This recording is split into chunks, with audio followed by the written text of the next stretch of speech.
We've all had our fair share of moments when our brain feels like a chaotic mess, like a web browser with 37 tabs open, some frozen, some playing random music, and you have no idea where it's coming from. One moment you are on top of the world, the next you are drowning in overthinking. Here's the fix. Journaling. It's not the Dear Diary kind, but a powerful way to clear the mental clutter, organize your thoughts, and actually make sense of what's going on in your head.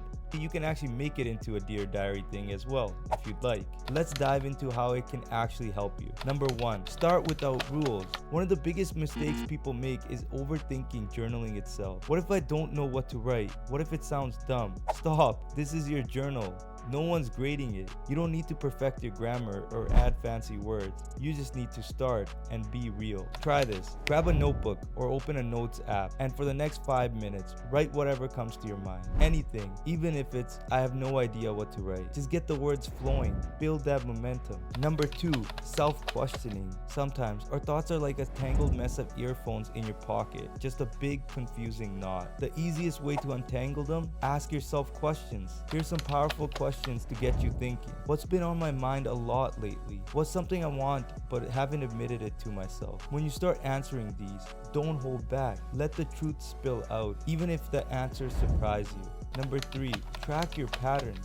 Here's where journaling gets really powerful. After writing for a few days or weeks, look back at your entries. Do you notice any patterns? Are you always stressed about the same thing? Do you keep mentioning a dream you never act on? Your journal is basically holding up a mirror, showing you the things you might be ignoring in your daily life. Number 4, dump your problems. Ever had a problem that felt massive in your head, but once you talked about it, it didn't seem so bad? That's what journaling does. Whenever something's bugging you, write about it. This is exactly what I do. Whenever I feel overwhelmed with my calendar, or I feel overwhelmed with something that happened at work, I just write it down.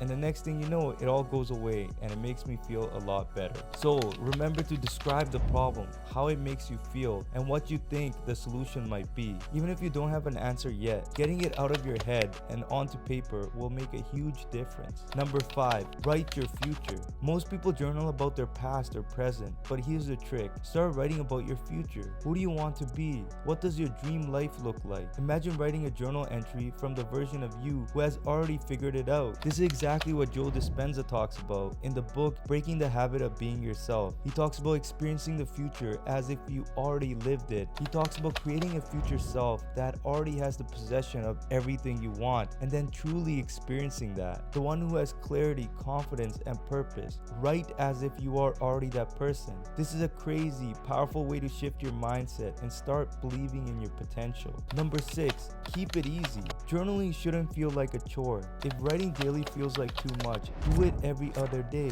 Some days you might just write 2 pages, other days just 1 sentence. It's all okay. The goal isn't perfection, it's about being clear, and the more you do it, the clearer things will get. So what's one thing your future self will thank you for writing down today?